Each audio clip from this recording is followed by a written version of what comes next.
Ассаламу алейкум туғандар. Назарыңыздарда қайрадан эле базар жоқ каналы.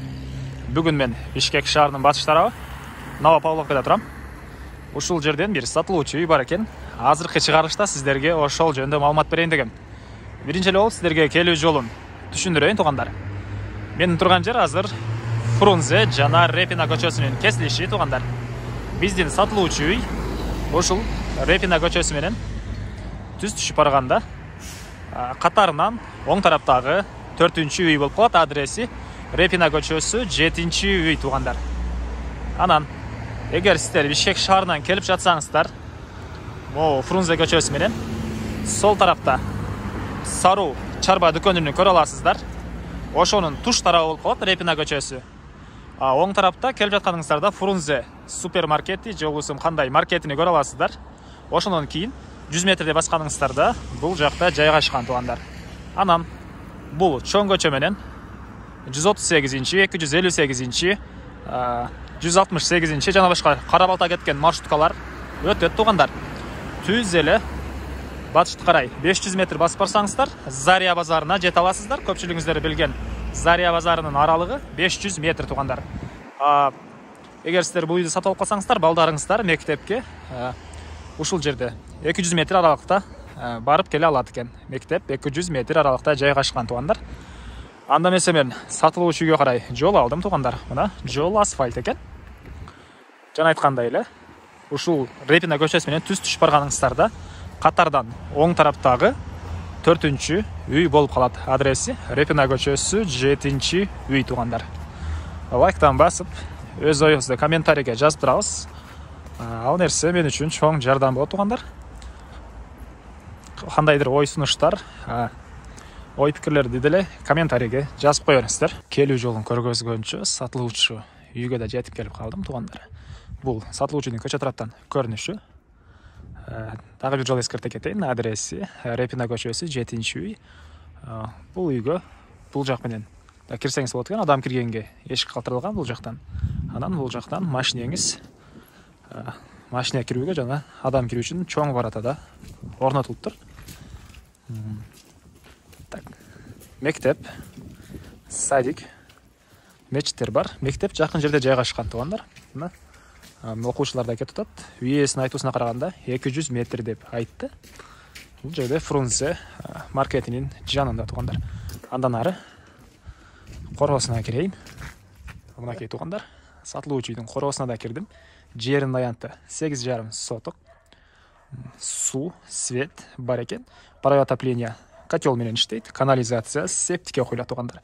Киргенде эле оң тарапта временка жайгашкан. 21 квадрат метр кирпич менен бүтүрүлүптүр. Андан кийин ал жакта бир немецкий дом жайгашкан. 68 квадрат метр. Саман менен бүтүрүлгөн туғандар. Андан кийин сол тарапта бул жакта складтар бар экен. Булар деле кирпич менен бүтүрүлүптүр туғандар. Азыр биринчи үйдүн ички тараптарын көргөзүп, андан соң булардын да ички тараптарын көргөзө кетем. Документтер боюнча кызыл китеп, техпаспорт баары бар экен. Өзүңүздөр байкагандай, терезелер мына пластик терезелер. Андан ары азыр сиздерге биринчи эле болуп үйдүн ички тараптарын көргөзөйүн. Андан соң короосуна чыгып, дагы калган маалыматтарды берем туғандар. Бисмиллахиррахманиррахим деп киргенде эле бул жакта мындай коридор жайгашкан.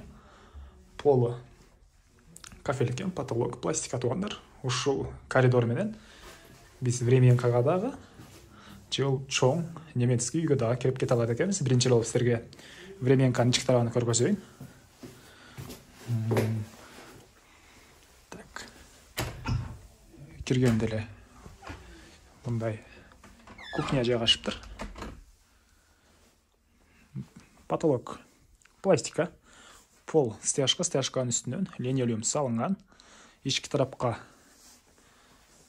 раковина орнотулуп, суу чыгарылыптыр туғандар. Мына ушундай көрүнүштө батыш тараптан бир форточка орнотулуптур туғандар. Тоо тараптан бир терезе орнотулган. Андан кийин ушул эле коридордон, кухнядан оң тарапка кайрылганда бир чоң зал жайгашыптыр. Узун турасы 7,4. Дуалдары обой. Потолок пластика. түндүк тараптан 2 жыгаштан болгон терезе орнотулуп тур мынакей. Мына ушундай көрүнүштө. Жана айткандай эле, бул үйдө паровой отопление бар деп айткам, үй жылуу. Ондай паровой отоплениянын турбалары айлантырып орнотулуп тур туугандар. Андан соң эми сиздерге чоң үйдүн ички тараптагы бир көргөзөйүн. Кайра коридорго чыгабыз. Бул жакта ботинкаларды тизгенге да место кылып коюптур үй ээси. Андан ары бул чоң үйдүн эшиги туугандар, мынакей кирүүчү эшиги. Мынакей ички тарабына да кирдим. Киргенде мондай бөлмө жайгашкан. Прохожая деп айтты үй ээси. Менде орусчанча жок болгону байланыштуу кыргызчасы эле. Бардык бөлмөлөргө өтүп кетүүчү бөлмө деп болуп калат да, прохожая кыргызчасына. Ушундай бөлмө жайгашкан. Бул жерден биз бул жактагы бөлмөлөргө жана ал жакта паровой отоплениянын топкасына жана душ, ваннага өтүп кете алат экенбиз. Биринчи эле болуп сиздерге бул жактагы бөлмөлөрдү тааныштырайын. Андан соң душ, паровой отоплениянын топкасы жайгашкан бөлмөнү да көргөзөм. Бул бөлмө жөнүндө айтсак, потолок пластика экен. Терезелер да пластика, паровой отоплениянын батареялары орнотулган. Пол стяжка, стяжканы үйдө тарабы линолеум салынып тур туугандар. Андан кийин ушул эле жерден оң тарапка киргенде бир мондай зал жайгашкан. Узун турасы 4,5 × 5. Дуалдар обой. Потолок пластика. Бул жактагы бөлмөлөрдүн баарынын полу жыгаштан болгон пол экен туугандар. Бираз светти жандырып коеюн, жакшыраак көрүнсүн.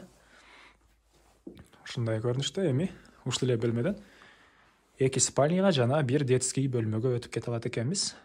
Анда эмесе сиздерге биринчи эле болуп бул жактагы детский бөлмөнү көргөзөйүн. Узун турасы 2 × 5. Дуалдар обой. Потолок пластика жана тоо тараптан бир пластик терезе орнотулган туугандар. Жана айткандай эле, пол бардык бөлмөлөрдүн полу жыгаштан болгон пол экен. Андан ары кайра эле мен бул залга чыгам. Залга чыгып, сол тарапка кайрылганда дагы бир спальный бөлмө жайгашкан. Узун турасы 4 × 4. Чыгыш тараптан жана тоо тараптан, түштүк тараптан пластик терезелер орнотулуп тур. Потолок пластика, пол жыгаштан болгон пол. Бардык бөлмөлөрдө паровой отоплениянын батареялары орнотулган. Жылуу, жакшы экен туугандар. Эми мебелдер боюнча айтсак, үй ээси аны сүйлөшөбүз деди. Анда эле сүйлөшөбүз деди. Андан кийин кайра залга чыгып, эң акыркы 3-чү бөлмөнү көргөзөйүн. Бул жактагы бул деле спальный. Узун турасы 4 × 3. Дуалдар обой. Чыгыш тараптан бир пластик терезе орнотулган. Потолок пластика жана пол жыгаштан болгон пол туугандар. Мына ушундай көрүнүштө. Так, эми кайра эле прохожаяга чыгабыз. Бул жерден түз өткөндө паровой отоплениянын топкасы жайгашкан. Көмүр менен жана электр энергиясы менен да иштете аласыз. Төрүндө арестон туугандар. Анан бул жакта раковина орнотулуп, сууда чыгарылыптыр. Так. Эми пол, кафель. Дуалдары жарымга чейин кафель чапталган, үйдү тарабы шпаклевка. Так. Бул жактан бир форточка орнотулуптур жана сиз бул жактан деле үйдүн тышкы тарабына чыгып кете аласыз экенсиз. Көмүрлөрдү алып киргенге ыңгайлуу жер экен. Ушул эшик менен от жакканга көмүр алып кирет окшойт, менин оюмча. Эми ушул эле котел жайгашкан бөлмөдөн оң тарапка кайрылганда бул жакта душ жайгашыптыр. Дуалдары жарымга чейин кафель. Үйдө тарабы шпаклевка. Потолок пластика туугандар. Мына ушундай. Узун турасы 3,5 × 1,5. Эми кайра эле биринчи кирген коридорго чыгам туугандар. Ал жактан түз бул жакка өтүп кетсек, дагы бир аз объекттер бар экен. Аларды эле сиздерге көргөзөйүн. Мен негизи боюнча бул жактан кирдим. Бұл жаққа деле шығып кетсе болады екен. Бұл жақтан кирүүчү эшик пластик екен туғандар.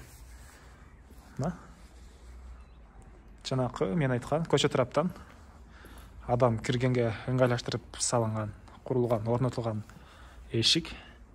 Ал жактан киргенде эле ондай навестин түбүндө тапчаң бар экен. Тапчаң калат деп айтты үй ээси.